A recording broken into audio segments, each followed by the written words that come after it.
ಗೃಹಲಕ್ಷ್ಮಿ ಕೊಟ್ಟಿರಿ. ಯಾವ ಗೃಹಲಕ್ಷ್ಮಿ ಕೊಡೋದು? ಯಾವ ಗೃಹಲಕ್ಷ್ಮಿ? ನಿರುದ್ಯೋಗ ಸಮಸ್ಯೆ ತಾಂಡ ಮಾಡ್ತಾ ಇದೆ.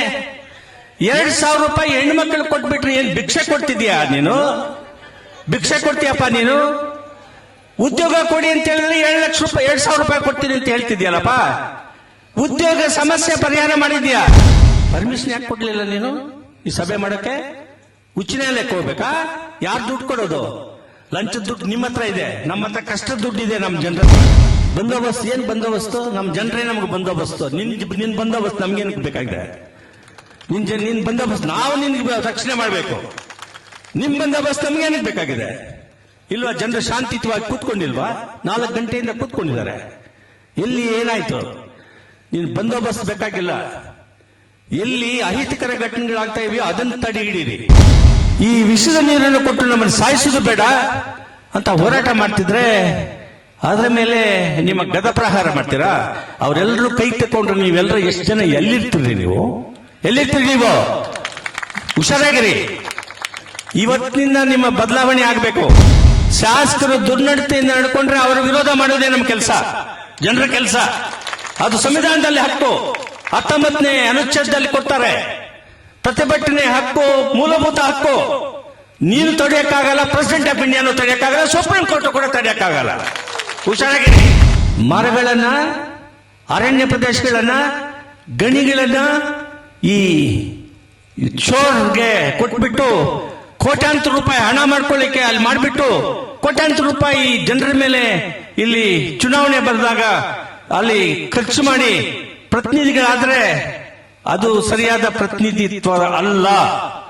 ಸರಿಯಾಗಿ ಹಣ ಕೊಡ್ದೇನೆ ನೀನು ಜನಪರ ನಿಲ್ತೀನಿ, ಕೃಷಿಕರಿಗೆ ಪರ ನಿಲ್ತೀನಿ ಅಂದ್ರೆ ಮಾತ್ರ ಅವರ ನಿಜವಾದ ಪ್ರತಿನಿಧಿ.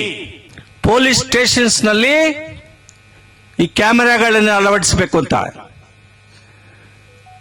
ಬೀದಿಯಲ್ಲಿ ನೀವು ಏನು ಲಾಠಿ ಚಾರ್ಜ್ ನಮ್ಮ ಜನರ ಮೇಲೆ ಏನು ಮಾಡ್ತೀರಿ?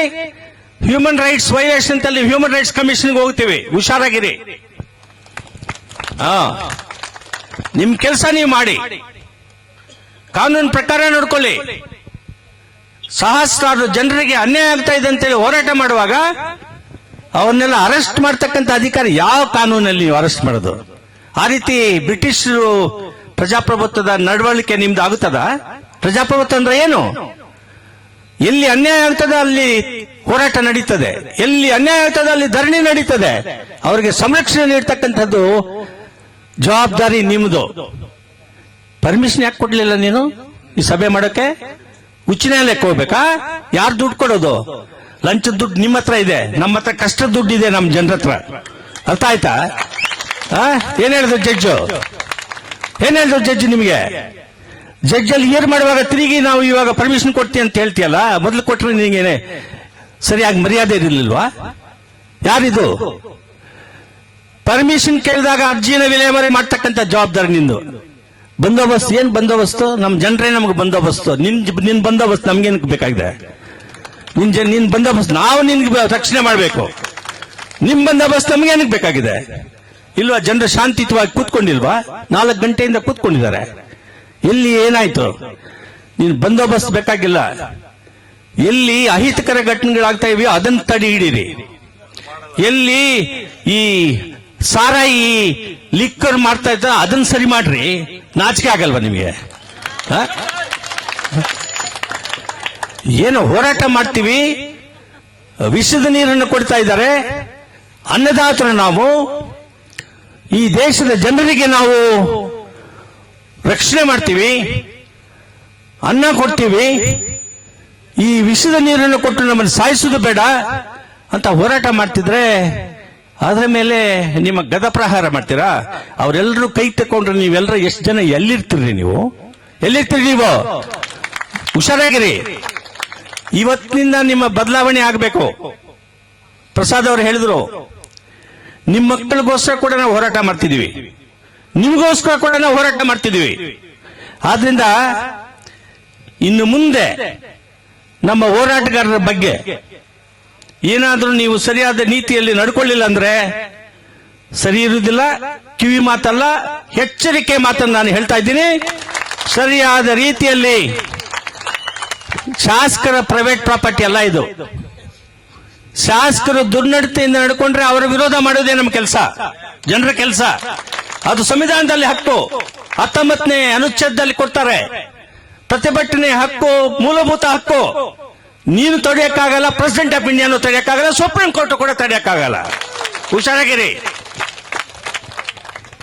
ಇಲ್ಲಿಂದ ನಾಗಮಂಗಲ ತಾಲೂಕಾಗಲಿ, ಕರ್ನಾಟಕ ರಾಜ್ಯದಲ್ಲಿ ಎಲ್ಲೇ ಆಗಲಿ, ರೈತರ ಬಗ್ಗೆ ತುಚ್ಛವಾಗಿ ಮಾತಾಡೋದಾಗಲಿ, ಕೃಷಿ ಕಾರ್ಮಿಕರ ಬಗ್ಗೆ ಸಂವಿಧಾನದಲ್ಲಿ ಪದ ಒಂದಿದೆ, ಫ್ರೆಟರ್ನಿಟಿ ಅಂತ, ಭಾತೃತ್ವ. ಪ್ರತಿಯೊಬ್ಬ ಟವಲ್ ಹಾಕೊಂಡಿದ್ದಾನೆ ನಮ್ಮ ಅಣ್ಣ ತಮ್ಮ, ಅವನಿಗೆ ಗೌರವ ಎಷ್ಟಿದೆಯೋ ಪ್ರೆಸಿಡೆಂಟ್ ಆಫ್ ಇಂಡಿಯಾಗೂ ಗೌರವ ಅಷ್ಟೇ ಇದೆ, ಪೊಲೀಸ್ ಅಧಿಕಾರಿಗೂ ಅಷ್ಟೇ ಗೌರವ ಇದೆ. ಸರಿಯಾಗಿ ಅರ್ಥ ಮಾಡ್ಕೋ. ಸರಿಯಾಗಿ ಅರ್ಥ ಮಾಡ್ಕೊಳ್ತಿದ್ರೆ ಅರ್ಥ ಮಾಡಿಸ್ತಕ್ಕಂಥ ಸಮಾರಂಭಗಳು ಮಾಡಿ ನಿನಗೆ ಬುದ್ಧಿ ಕಲಿಸ್ತೀವಿ. ಹುಷಾರಾಗಿರ್ಬೇಕು ಬಂಧುಗಳೇ. ಇನ್ನೇನು ಹೆಚ್ಚಿಗೆ ಮಾತಾಡೋದು ಬೇಡ. ಜನತಾ ನ್ಯಾಯಾಲಯಕ್ಕೆ ಹೋಗ್ತೀವಿ, ಶಾಸಕರನ್ನು ಸೋಲಿಸ್ತೀವಿ, ಸರ್ಕಾರನ್ನು ಸೋಲಿಸ್ತೀವಿ. ಜನವಿರೋಧಿ ಇದ್ರೆ ಮರ್ಯಾದೆಯಿಂದ ಜನರಿಗೆ ರಕ್ಷಣೆ ಕೊಡ್ತಕ್ಕಂಥ ಸರ್ಕಾರಗಳ ಮಾತ್ರ, ಜನಪ್ರತಿನಿಧಿಗಳು ಮಾತ್ರ ನಮಗೆ ಬೇಕಾಗಿದೆ. ರೈತರ ಬಗ್ಗೆ, ಹೆಣ್ಣು ಮಕ್ಕಳ ಬಗ್ಗೆ, ಯುವಕರ ಬಗ್ಗೆ ಯೋಚನೆ ಮಾಡಿ ಸರಿಯಾದ ನೀತಿಗಳನ್ನ ಮಾಡಿ ಸರ್ಕಾರ ಅವರಿಗೆ ಒಳ್ಳೆಯ ಸಮಾಜದ ಕಲ್ಯಾಣಕ್ಕಾಗಿ ನೀತಿಗಳನ್ನು ಅನುಷ್ಠಾನಕ್ಕೆ ತರತಕ್ಕಂಥದ್ದು. 66% ರೈತರು ಕೃಷಿ ಆಧಾರದ ಮೇಲಿದ್ರೆ, ಕೃಷಿಗೆ ನೀರು ಕೊಳ್ಳಿಲ್ಲ ಅಂದ್ರೆ ಏನು ಮ್ಯಾಜಿಕ್ ನಿಂದ ಬೆಳೆ ಬೆಳೀತದ? ನೀರು ಬಂದ್ರೆ ತಾನೆ, ಮಳೆ ಬಂದ್ರೆ ತಾನೆ. ಮಳೆ ಬರಬೇಕು ಅಂತ ಹೇಳಿದ್ರೆ ಒಳ್ಳೆ ವಾತಾವರಣ ಇದ್ರೆ ತಾನೆ, ಪರಿಸರ ಒಳ್ಳೇದಿರ್ಬೇಕು ತಾನೆ.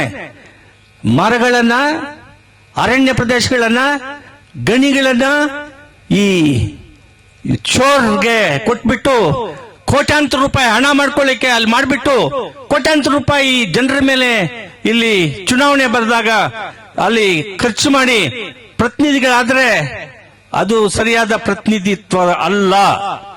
ಸರಿಯಾಗಿ ಹಣ ಕೊಡ್ದೇನೆ ನೀನು ಜನಪರ ನಿಲ್ತೀನಿ, ಕೃಷಿಕರಿಗೆ ಪರ ನಿಲ್ತೀನಿ ಅಂದ್ರೆ ಮಾತ್ರ ಅವರ ನಿಜವಾದ ಪ್ರತಿನಿಧಿ.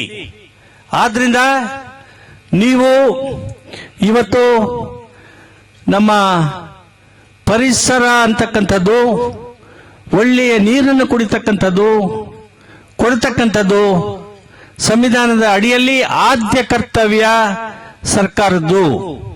ಅದನ್ನ ಕೊಡಕ್ಕೆ ಆಗದೇ ಇರೋದ್ರಿಂದ ನೀವು ಆಡಳಿತವನ್ನು ಸರಿಯಾಗಿ ಸಮರ್ಪಕವಾಗಿ ಮಾಡ್ತಾ ಇಲ್ಲ. ನಿಮ್ಮನ್ನ ಸರ್ಕಾರದಿಂದ ಕೆಳಗಡೆ ಇಳಿಸಬೇಕು ಅಂತ ಕೂಡ ಹೋರಾಟ ಮಾಡ್ತಕ್ಕಂಥ ಕಾಲ ಬರ್ತದೆ ಅಂತಕ್ಕಂಥ ವಿಚಾರವನ್ನು ಈ ಸಂದರ್ಭದಲ್ಲಿ ಹೇಳ್ತಿದ್ದೀವಿ. ಕಿತ್ತೂರು ರಾಣಿ ಚೆನ್ನಮ್ಮ ಸದೆಬಡಿದ್ರಲ್ಲ, ಈ ಭ್ರಷ್ಟರನ್ನ, ರಾಜಕಾರಣಿಗಳನ್ನ, ಭ್ರಷ್ಟ ಅಧಿಕಾರಿಗಳನ್ನ ಲಂಚ ಕೇಳಿದ್ರೆ ಸದೆಬಡಿರಿ. ಹುಷಾರಾಗಿ ಈ ಕೆಲಸ ಮಾಡಬೇಕು. ನಾವು ಚಿಂತನೆ ಮಾಡೋದು ಬರೀ ಈ ಉಷ್ಣಾವತಿ ವಿಷ ಮತ್ತು ಕಲುಷಿತ ನೀರು ಇಲ್ಲಿ ಬರ್ತಾ ಇದೆ, ಪೈಪ್ಗಳ ಕಾಂಟ್ರಾಕ್ಟ್ ಬಿನಾಮಿ ಟ್ರಾನ್ಸಾಕ್ಷನ್ ಅಲ್ಲಿ ಮಾಡ್ಕೊಂಡಿದ್ದಾರೆ, ಬಿನಾಮಿ ಕಾಂಟ್ರಾಕ್ಟರ್. ಕರೆಕ್ಟಾ? ಗೊತ್ತಿದೆ ನನಗೆ, ಎಲ್ಲ ವಿಷಯ ಗೊತ್ತಿದೆ. ಇಂಥದ್ದು ಅವಶ್ಯಕತೆ ನಮಗಿಲ್ಲ. ಚೆಕ್ ಡ್ಯಾಮ್ಗಳು ಕಟ್ಟಬೇಕು, ಅಣೆಕಟ್ಟುಗಳು ಕಟ್ಟಬೇಕು, ನೀರು ಪೂರೈಕೆ ಆಗಬೇಕು. ನಾವು ಬೆಳೀತಕ್ಕಂಥ ಬೆಳೆಗೆ ಮಿನಿಮಮ್ ಸಪೋರ್ಟ್ ಪ್ರೈಸ್ ಕೊಡಬೇಕು, ಅದು ಇಂಪಾರ್ಟೆಂಟ್. ಲಿಪ್ಸ್ಟಿಕ್ಗೆ ಪ್ರೈಸು, ಪೌಡರ್ಗೆ ಫಿಕ್ಸಡ್ ಪ್ರೈಸು, ಸ್ಯಾರಿಗೆ ಫಿಕ್ಸಡ್ ಪ್ರೈಸು, ಟೂತ್ ಪೇಸ್ಟ್ಗೆ ಫಿಕ್ಸಡ್ ಪ್ರೈಸು. ಆದ್ರೆ ನಮ್ಮ ರೈತರು 1 ಲೀಟರ್ಗೆ 2 ರೂಪಾಯಿ ಜಾಸ್ತಿ ಮಾಡ್ತೀವಿ ಅಂತ ಹೇಳಿದ್ರೆ ನಮ್ಮ ಐಷಾರಾಮಿ ಜೀವನ ಮಾಡ್ತಕ್ಕಂಥವ್ರು ಏನು ಕೂಗು ಬಿಡ್ತಾರೆ. 4 ಗಂಟೆಗೆ ಎದ್ದು ಆ ಚಳಿಯಲ್ಲಿ ಹೋಗಿ ಸಗಣಿ ತಟ್ಕೊಂಡು ಅದನ್ನೆಲ್ಲ ಹಾಲು ಕರೆದಾಗ ಗೊತ್ತಾಗುತ್ತೆ ಅವ್ರಿಗೆ. ಹಾಲು ಸಪ್ಲೈ ಮಾಡೋರಿಗೆ 2 ರೂಪಾಯಿ ಜಾಸ್ತಿ ಮಾಡಿದ್ರೆ ಏನಾಗ್ತದೆ? ಏನಾಗುದಿಲ್ಲ. ಅಂದ್ರೆ ಒಂದು ಖಾಸಗಿಯ ವಿದ್ಯಾಭ್ಯಾಸದ ಶಾಲೆಗಳಿಗೆ ಪರ್ಮಿಷನ್ ಕೊಡ್ತಾ ಇದೆ ಸರ್ಕಾರ. ಅಂದ್ರೆ ಜನಪರ ಇದ್ದಾರೆ ಇವರೆಲ್ಲ, ರೈತರ ಪರ ಇದ್ದಾರೆ ಇವರೆಲ್ಲ, ಕೃಷಿ ಕಾರ್ಮಿಕರ ಪರ ಇದ್ದಾರೆ ಇವರೆಲ್ಲರೂ ಕೂಡ ಬಂಡವಾಳಶಾಹಿ ಪರ ಇರ್ತಕ್ಕಂತಹ ಸರ್ಕಾರ ಇದು. ಯಾವ ಕೊಳವೆಗಳನ್ನು ನಾವು ಇಡುವುದಕ್ಕೆ ಬಿಡುವುದಿಲ್ಲ, ಎಲ್ಲ ಕಿತ್ತು ಬಿಸಾಕಿ ನೀವೇನು ಭಯ ಪಡಬೇಕಾಗಿಲ್ಲ, ನಾವಿದ್ದೀವಿ. ಇವರು ಜನರನ್ನು ಸಾಯಿಸಕ್ಕೆ ಹೋದಾಗ ರಕ್ಷಣೆ ಮಾಡ್ಕೊಳ್ತಕ್ಕಂಥದ್ದು ಸೆಲ್ಫ್ ಡಿಫೆನ್ಸ್ ಇದೆ ಅಂತ ಹೇಳಿ ಕಾಯ್ದೆ ಹೇಳ್ತದೆ. ನೀವ್ಯಾರು ಭಯ ಪಡಬೇಡಿ, ಆ ಪೈಪ್ಗಳನ್ನೆಲ್ಲ ಕಿತ್ತು ಬಿಸಾಕಿ, ತೊಂದರೆನೇ ಇಲ್ಲ. ಅದು ಯಾರ್ಯಾರು ಕೇಸ್ಗಳಾಗ್ತಾರೆ ಅದೆಲ್ಲ ನಾವು ನೋಡ್ಕೊಳಕ್ ನಾವು ಇದೀವಿ, ತೊಂದರೆ ಇಲ್ಲ. ನಿಮ್ಮ ಹಿಂದೆ ನಾವು ಇದೀವಿ. ಒಂದು ಮಾತು ಅರ್ಥ ಮಾಡ್ಕೋಬೇಕಾಗಿದೆ, ಪೊಲೀಸ್ನವ್ರು ಒಬ್ಬರೇ ಅಲ್ಲ, ತಹಸೀಲ್ದಾರ್, ಡೆಪ್ಯೂಟಿ ಕಮಿಷನರ್, ಇಂಜಿನಿಯರ್ಸ್ ಅವರೆಲ್ಲರೂ ಮರ್ತು ಬಿಟ್ಟಿದ್ದಾರೆ. ನಮ್ಮ ಟ್ಯಾಕ್ಸ್ ಹಣದಿಂದ ಅವರಿಗೆ ಸ್ಯಾಲರಿ. ನಿಮಗೆ ಭ್ರಷ್ಟದ ಹಣ ಅಲ್ಲ, ಲಂಚದ ಹಣ ಅಲ್ಲ. ಇಡ್ಲಿ ತಿಂದ್ರೆ ಟ್ಯಾಕ್ಸು, ಬಟ್ಟೆ ತಕೊಂಡ್ರೆ ಟ್ಯಾಕ್ಸು, ಇನ್ಕಮ್ ಟ್ಯಾಕ್ಸ್ ಅಲ್ಲ ನಾ ಹೇಳ್ತಾ ಇರೋದು, ಇಂಡೈರೆಕ್ಟ್ ಟ್ಯಾಕ್ಸು. ಇದೆಲ್ಲ ಟ್ಯಾಕ್ಸ್ ಹಣ. ಹಣ ಇಲ್ಲ ಅಂತ ಹೇಳಿ ಇವಾಗ ಬೆಂಗಳೂರು ನಗರದಲ್ಲಿ ಎಲ್ಲರನ್ನು ಇಳ್ಕೊಂಡು ಟ್ಯಾಕ್ಸ್ ಹಾಕಿ ಆ ಹಣ ವಸೂಲಿ ಮಾಡಿ ನಿಮಗೆಲ್ಲ ಸ್ಯಾಲರಿ ಕೊಡ್ತಾ ಇದ್ದಾರೆ. ಸ್ಯಾಲರಿ ಕೊಡಕ್ಕೆ ದುಡ್ಡಿಲ್ಲ ಈ ಸರ್ಕಾರದಲ್ಲಿ, ನಾಚಿಕೆಗೇಡು. ಏನೋ ಹೇಳ್ತಾ ಇರ್ತಾರೆ ಚೀಫ್ ಮಿನಿಸ್ಟರ್ ಮತ್ತು ಡೆಪ್ಯೂಟಿ ಚೀಫ್ ಮಿನಿಸ್ಟರ್, ನಮ್ಮ ಆಶ್ವಾಸನೆಗಳನ್ನ ನಾವು ಪೂರೈಸಿದ್ದೀವಿ, ಗೃಹಲಕ್ಷ್ಮಿ ಕೊಟ್ಟಿ. ಯಾವ ಗೃಹಲಕ್ಷ್ಮಿ ಕೊಡೋದು? ಯಾವ ಗೃಹಲಕ್ಷ್ಮಿ? ನಿರುದ್ಯೋಗ ಸಮಸ್ಯೆ ತಾಂಡು ಬರ್ತಾ ಇದೆ. 2,000 ರೂಪಾಯಿ ಹೆಣ್ಮಕ್ಳು ಕೊಟ್ಬಿಟ್ರಿ, ಏನ್ ಭಿಕ್ಷೆ ಕೊಡ್ತಿದ್ಯಾ ನೀನು? ಭಿಕ್ಷೆ ಕೊಡ್ತೀಯಪ್ಪ ನೀನು? ಉದ್ಯೋಗ ಕೊಡಿ ಅಂತ ಹೇಳಿದ್ರೆ 2,000 ರೂಪಾಯಿ ಕೊಡ್ತೀನಿ ಅಂತ ಹೇಳ್ತಿದ್ಯಲ್ಲಪ್ಪ. ಉದ್ಯೋಗ ಸಮಸ್ಯೆ ಪರಿಹಾರ ಮಾಡಿದ್ಯಾ? ಮಾಡಲಿಲ್ಲ. ಬರ್ತೀನಿ ಅಲ್ಲಿಗೆ. ಪೊಲೀಸ್ನವರು ಅಧಿಕಾರಿಗಳಿಗೆ ಎಚ್ಚರಿಕೆ ಮಾತು, ಕಿವಿ ಮಾತಲ್ಲ, ಎಚ್ಚರಿಕೆ ಮಾತನ್ನು ನೀಡ್ತಿದ್ದೀನಿ. ಜನವಿರೋಧಿ ನೀವು ನಡ್ಕೊಂಡ್ರೆ ನಿಮ್ಮ ಮೇಲೆ ಕೇಸ್ ಹಾಕ್ಸ್ತಕ್ಕಂಥ ಕೆಲಸನ ನಾವು ಮಾಡ್ತೀವಿ, ಹುಷಾರಾಗಿರಿ.